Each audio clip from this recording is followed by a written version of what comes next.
Follow your bliss, and the universe will open doors for you where there were only walls.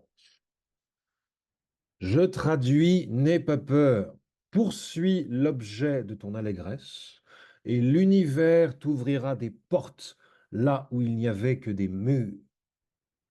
Poursuis l'objet de ton allégresse implique un mouvement, coco, un effort à fournir, une tension du bras et par extension de l'esprit. Ça revient à dire que ce que tu désires vraiment ne tombe jamais du ciel. Tu dois te bouger les fesses pour obtenir l'objet de ton désir, l'objet de ton bliss, comme dirait mon pote Joseph Campbell, célèbre mythologue et écrivain américain, père spirituel des plus grands scénaristes hollywoodiens, Joe Campbell.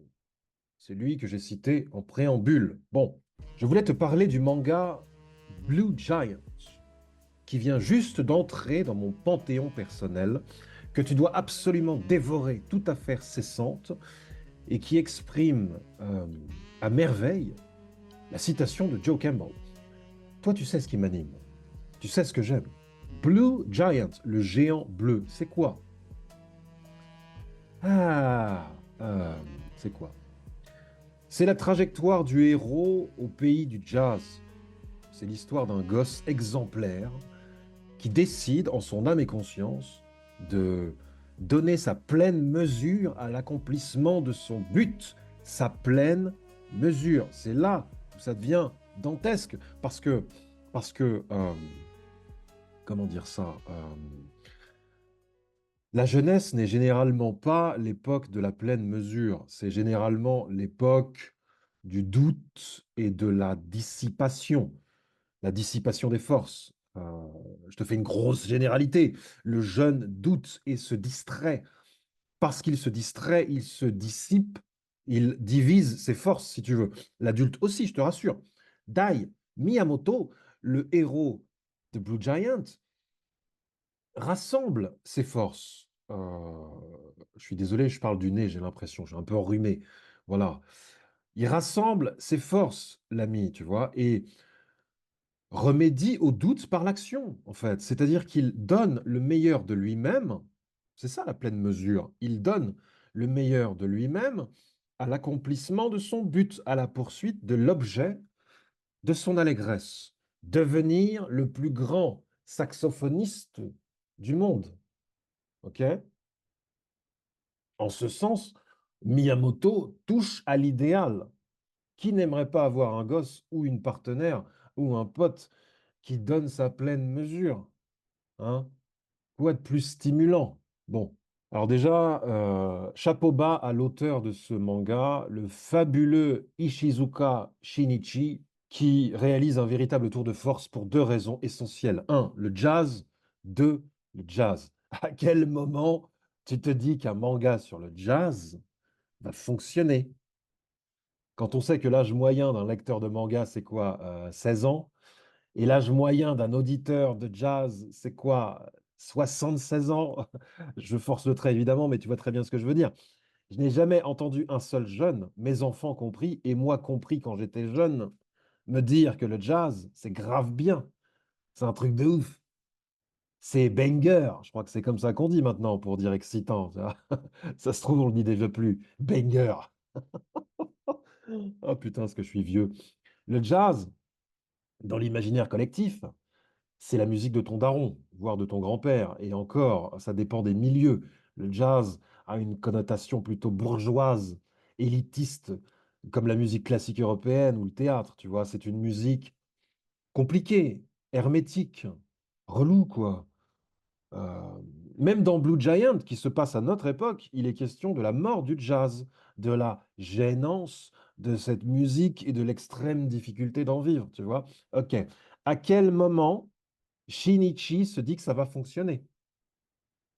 Imagine un peu la force de caractère du mec, la force de caractère de ses éditeurs. Et le deuxième aspect du tour de force, c'est que tu ressens la musique à travers les pages du manga. Je répète, tu ressens la musique à travers les pages du manga. Je te l'ai dit, quand j'étais gosse, le jazz, c'était pas mon truc. Loin de là, et adulte non plus. En dépit du fait que j'ai vachement aimé le talentueux Monsieur Ripley et que j'ai surkiffé Whiplash, dont j'ai parlé sur cette chaîne, le jazz est toujours resté étranger à mes préoccupations. Ça ne me touchait pas. Et voilà que je tombe par hasard sur une BD en noir et blanc, grâce à laquelle je savoure Miles Davis, John Coltrane ou Sonny Rollins en bouffant mes céréales au yaourt ou en pliant mon linge. Maintenant, dès que je le peux, j'écoute du jazz, c'est un truc de dingue, et j'adore ça. Peut-être parce que je suis devenu vieux. Tu me diras, c'est le baromètre. Ou alors, ou alors, parce que Shinichi a poursuivi l'objet de son allégresse et l'univers lui a ouvert des portes là où il n'y avait que des murs. Ok. Maintenant qu'on s'est chauffé, on va pouvoir pénétrer un peu plus avant dans le vif du sujet. Poursuivre l'objet de son allégresse. La suite cachée de l'injonction, c'est quoi qu'il en coûte. Donne ta pleine mesure, quoi qu'il en coûte.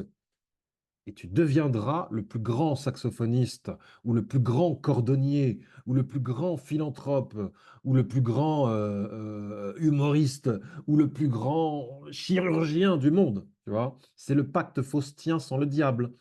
Ou disons que le diable, en l'occurrence, prend la forme de l'addiction au perfectionnement.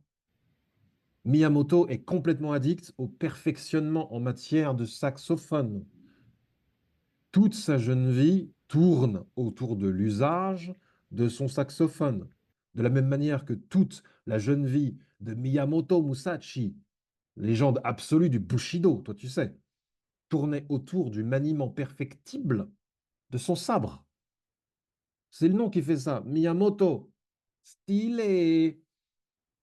Le premier pan de la saga, à savoir les 10 premiers volumes, se divise en deux grandes parties. Tu vois, la partie Sendai et la partie Tokyo. La partie Sendai, entre parenthèses, nom de la petite ville de province d'où provient Miyamoto, c'est la partie consacrée au balbutiement du Blue Giant, la rencontre inopinée avec le jazz, l'acquisition du saxophone, les mille et une répétitions au bord de la rivière Hirose, seul, par tous les temps, et sans le moindre public pour lui faire un retour. Tu vois, le mec joue pendant des mois sans savoir ce qu'il vaut. Les premiers galops d'essai au bar du coin, le premier professeur, les premiers festivals, les premiers retours, les premières grosses critiques dans la gueule, tu vois. Quel est le prix de cette addiction? Poursuivre l'objet, quoi qu'il en coûte. Ça lui coûte quoi à Miyamoto de rassembler ses forces? Bah ça lui coûte une vie normale. Il joue du saxo tout seul au bord de la rivière par -12 plutôt que de se créer des souvenirs avec ses potes, tu vois, de vivre une histoire d'amour avec son crush hein, et de consolider les liens à sa famille. Alors attention, attention, c'est un garçon très aimant et très reconnaissant. Il aime foncièrement son entourage et lui c'est gré de le soutenir. Ok. Si son temps est, comment dire ça, monnayable d'une certaine manière, sa gaieté ne l'est pas. Miyamoto est naturellement enjoué. Et d'ailleurs, son humeur chaleureuse l'aide à essuyer les revers de fortune, tu vois. Le verre dans ses yeux est toujours à moitié plein. Et quand le drame surviendra, putain, j'en ai chialé, eh ben le verre restera à moitié plein. Il faut avancer, mec. Sawabe lui dira, mec, tu fais partie de ces gens qui ne peuvent pas s'arrêter, quoi qu'il en coûte. Waouh, c'est énorme ce qui se passe. La partie Tokyo, c'est comme dans la comédie humaine. C'est Rastignac qui arrive à Paris pour se mesurer à elle. C'est Dai Miyamoto qui se mesure à Tokyo, the place to be. Dai, son prénom, veut dire grand. À Tokyo, Miyamoto forme un groupe, un trio composé d'un pianiste, Sawabe, et d'un batteur, Tamada, d'accord? Tamada, c'est son pote du lycée à Sendai et accessoirement son coloc à Tokyo. Ce qui est rigolo, c'est que Tamada a beaucoup reproché à Miyamoto son addiction à la musique et le prix que ça a coûté, le sacrifice de leur amitié. Et voilà que ce râleur marche sur les brisées de son pote en rejoignant son groupe et en se montrant tout aussi obsessionnel. Le gars connaît rien à la batterie et va lui aussi, lui aussi donner sa pleine mesure. Ce qui est bien ficelé en fait, c'est que ce penchant pour la poursuite d'un objet, cette forte volonté, Tamada en montre des signes à Sendai. Tu vois, c'est subtil, mais c'est là, tu vois, c'est là, c'est là, c'est là. Sawabe, alors Sawabe, oh, Sawabe, putain. Sawabe, c'est le leader du groupe, l'initiateur du projet, le beau gosse génial, pétri d'orgueil et de certitude. C'est un peu moi, tu vois. C'est le soi-disant futur Mozart du jazz, le gars, tu vois.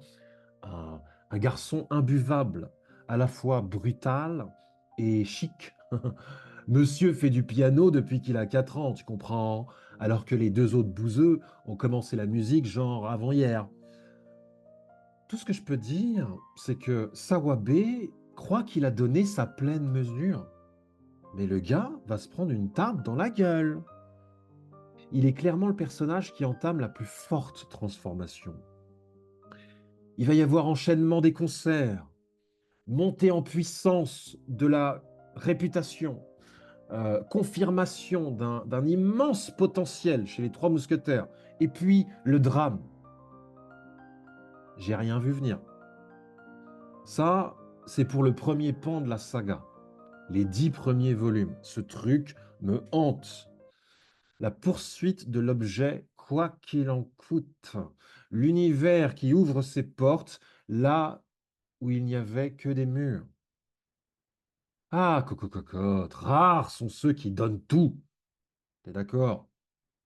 La vie est subdivisée en une multitude de centres d'intérêt, de violons d'ingres, de distractions, de corvées, d'impératifs qu'on n'a pas choisis ou vaguement choisis, parce qu'il faut bien bouffer. D'ailleurs, les Trois Mousquetaires n'échappent pas au jeu de l'impératif, qu'on n'a pas choisi, à l'appel du ventre ou de la sécurité, tu vois. Miyamoto bosse sur un chantier de démolition et dans un restaurant. Sawabe est agent de la circulation. Tamada végète sur les bancs de la fac pour faire plaisir à sa maman. Tu vois, les mecs sont responsables et lucides.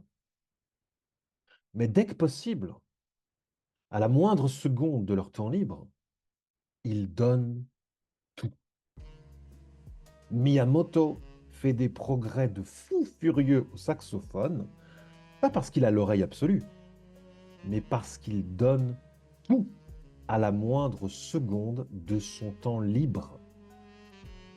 Jamais ne perd-il de vue l'objet de son allégresse. Sa jeunesse tout entière est mise en jeu. Je trouve cette idée à chialer de bonheur. Bon, faut que tu lises maintenant, que tu écoutes du jazz, qui est une musique d'une profonde séduction, que tu l'écoutes en bouffant tes céréales au yaourt et en pliant ton linge, et que tu rassembles tes forces autour d'un objet. Juste une journée si tu peux. Tu vas voir, c'est bon.